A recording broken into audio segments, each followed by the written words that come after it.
Hey guys, sorry, I kind of didn't realize that it would look this cluttered when I put these knives here. I kind of wanted to make a video about getting out of your comfort zone when it comes to knives because, guys, there's been a lot of fucking knives that I've just shown no interest towards, and had I not bought them anyway, I would have never known how cool, incredible, just special they are. The first one that comes to mind is this. I'm not really a hard use knife kind of guy. Somebody at work was carrying one of these. I think it was a 303. So it had the black G10 and then the tiger stripe. So basically, up until recently, my take on knives is high performance, best steel, high performance, lightweight, thin behind the edge. And then you can add like high performance a couple more times. Oh man, my dog just dumped her whole head in the water bowl. God, you're so weird. Yeah, back to what I was saying. And there's just a lot of things you wouldn't know about some knives unless you handled them.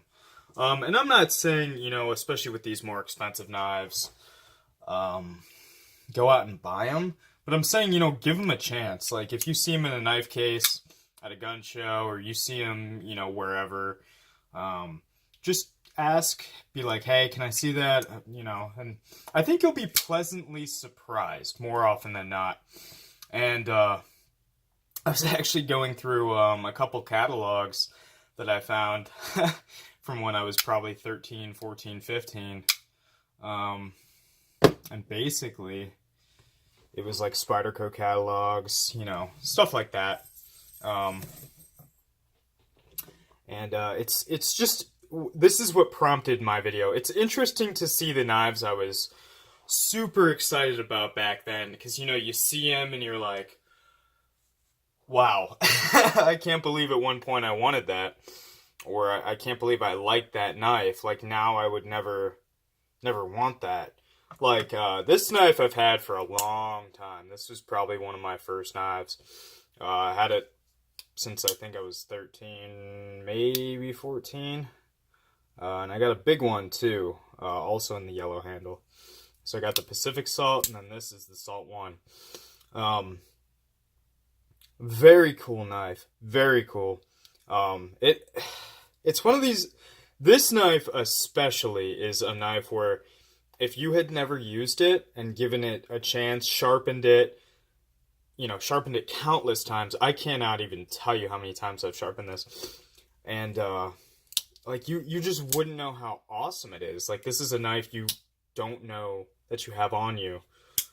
It doesn't weigh anything. And, H1 gets a bad rep.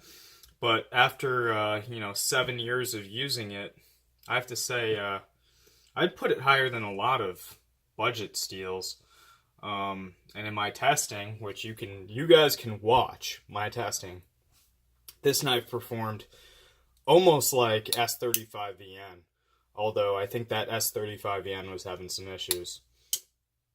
But in my experience, it's about, I don't know, for this one, I want to say it performs like VG10. It is a work hardened steel, and this one, if any of these knives has been work hardened, this is the guy. This guy's been carried easily for 2 years straight. You can see how beat up it is. I tried to, do some cool stuff with the pocket clip. It didn't really work. That's alright. Yeah, so this is one of the knives that initially I was like all about function. I was watching... basically what was the best knife for EDC, and stuff like that. And this is not the best knife for EDC. If you carry a lot of crap, this is not going to be a knife that you enjoy, unless you do. But I always thought, lightweight, it's got to be lightweight. It can't be, immensely heavy.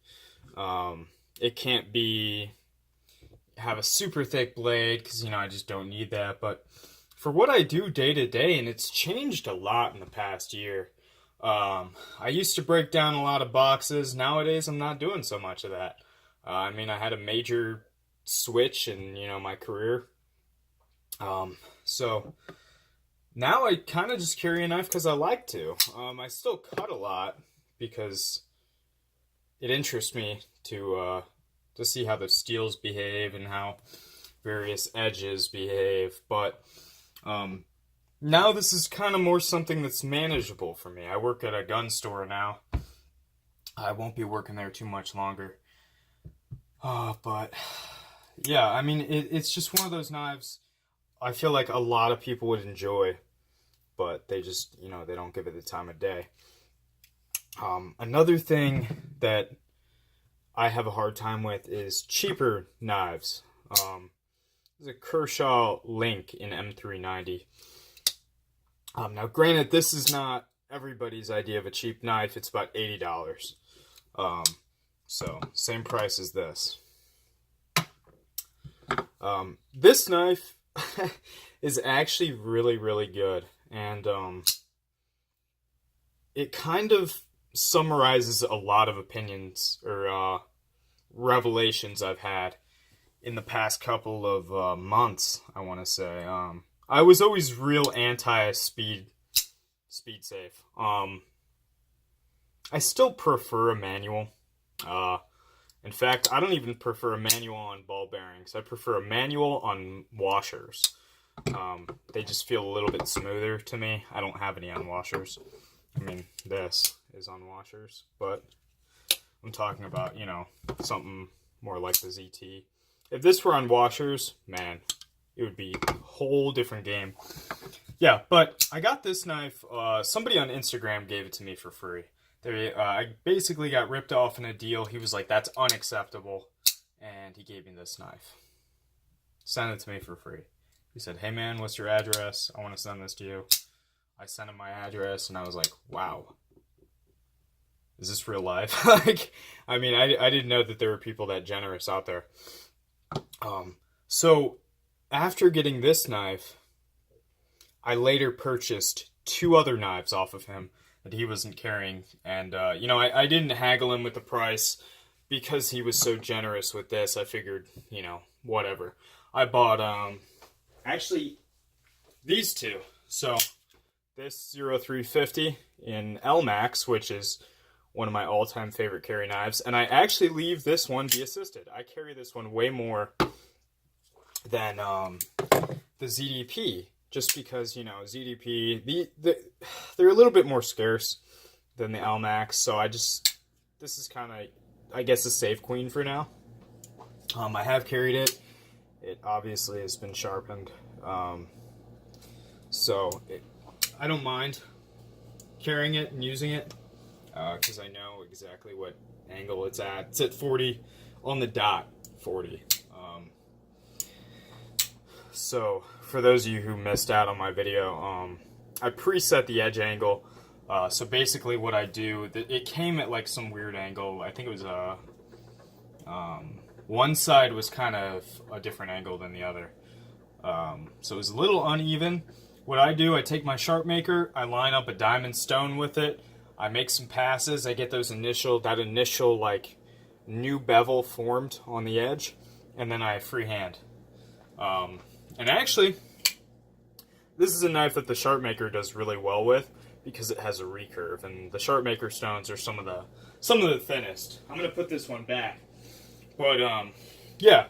So there's just been a lot of new stuff, and for me, I went through that side opening auto phase, and really, really, really great knives. Not for me, but I could definitely see why people would like them. And now I'm kind of going through this OTF right here. I'm carrying it every day. I like it. I really like it. It's one of those things, like, I whip it out, at work or whatever, and my boss is like, holy fuck. I mean, that's literally what he says. I've arguably the coolest boss on the planet. He just sent me a link asking, what was it? Something for his Bushmaster ACR. I think it was a rail. He was asking if it was any good, and I said, yeah, I would get two. That's always my answer, is I'd get two. Another thing is these higher end Spydercos. I could have easily gotten the FRN one, but instead I thought, like, okay, well, I've always, been able to appreciate the more expensive Spydercos, but I've never owned a Seki City backlock. One thing I can say, if you just need a carry knife that you don't use a ton, so slim in the pocket. It's unreal. I mean, and these are all things like I would have never known until I carried it. Until you get it in hand and you experience it. Like, I didn't like this knife until I owned it. I didn't even like this knife the first day I got it. It was a gift from my girlfriend. I was like, okay, well, how am I going to tell her I hate it? And then I carried it the first day, and I was like, oh my god. Somebody was saying how theirs isn't smooth. Mine's extremely smooth, not even just in the way that it falls shut. It's very, there's not a lot of, like if you put your finger on the blade like this, you can kind of feel every little bump. It feels like it's on glass. I have handled about 4 of these, and I can tell you they don't all feel like that. I got to pick the best one because my girlfriend took me to the store and was like, I'm going to get you that one. And I was like, okay. I guess, if you're going to buy it for me, I'll gladly take it. But it wasn't until, I started using it and really experiencing it that, I started to enjoy it. And, okay, so this is not really something that's changed too much. I've always been a big blade steel guy. I'm big into the sciences, I love metallurgy. I love the process of it. Technology and science interest me greatly. I'm actually going into the science field, not metallurgy. Well, probably not metallurgy. I could go into metallurgy, but I'm just, I'm undecided as of now. But another thing that I never experienced until this year was carbon steel on a folding knife. I've had plenty of 1095 in fixed blades, small fixed blades, large fixed blades, SK5, is that it? I think that's it. I've worked with CPM3V, but yeah, getting this knife kind of opened up a whole new world. For people that complain about, oh, that knife is hard to sharpen, get yourself a carbon steel. I guarantee you won't regret it. At least 1095, Vitoku 2, what else? CPM3V is not bad to sharpen. Trying to think of some others. I mean, definitely stay away from the 10V if you struggle with sharpening. K390 probably isn't for you either. And I believe Maximate is technically a tool steel as well. So this is another big game changer. I did discover that for, at least in my testing, that there appears to be a point of diminishing returns in alloys. People say that this is very chippy. I found that not to be the case. I think it could have experienced carbide tear out.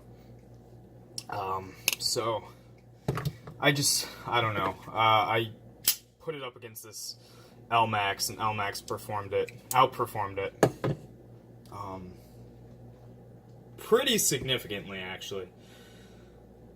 So when this test was over, or I think they performed on the same level, but it still doesn't add up. Something is definitely not right with that, because LMAX is a step below M390. I mean, it's made by Bowler,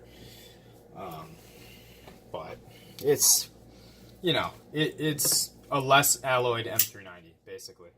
And it's actually become one of my favorite steels, which I never thought I would say, because I had never used LMAX in a knife that didn't have a burnt edge. So I had this terrible, terrible, terrible preconceived notion of Elmax's performance. I don't know if you guys remember, but in this knife, the non-special edition, it was Elmax, and they burnt the edge. And everybody was complaining. The edge was, completely failing. And it wasn't the steel's fault. It was, the edge just got too hot when it was being ground on. People were actually even finding some little brown spots from the heat, on the edge. So, yeah, I just kind of wanted to make a video, actually, prompting other people to make videos on how their views on knives have changed over the past year. What new knives have you guys gotten? What out of your comfort zone knives have you guys picked up and really just fucking loved? For me, this has got to be my favorite. It's an assisted G10 liner lock with 14C28N and Elmax. I mean, it's assisted with Elmax. It's basically my least two favorite things, and it became one of my favorite knives of all time. Just to put that into perspective, I literally carry this every day if I know I need to, beat on my knife, because I know that this will not let me down. I know it's tough. I know it's practically tough. Not in the way that this one is. This one, it's a little too overbuilt. Yes, the pivot is nice for prying, but I've seen a lot of guys make these locks fail through heavy prying. So there's some inconsistencies in this design that I don't think exist in the 0350. So yeah, guys, just make a response video if you want.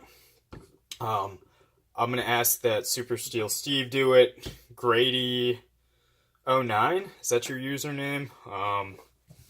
The Rough Rooster, if you want to do it. These are all people I'm just listing from Instagram. Who else? Who else is out there? Somebody who always comments. What's your fucking username, dude? BP69 or BP99. Something like that, dude. You're always the first one to fucking comment on anybody's video. So you make a video on your, new knives, new whatever, of the year. New opinions on knives is more what I'm going for. So if you guys want, definitely do it. Super Steel Steve, you don't really have a choice. I'm tagging you in this. So you're gonna fucking do it. Alright, buddy. And everybody else, you have a good day. It's a Tuesday, so Monday's well over. And enjoy the rest of the week, guys. Thank you for watching.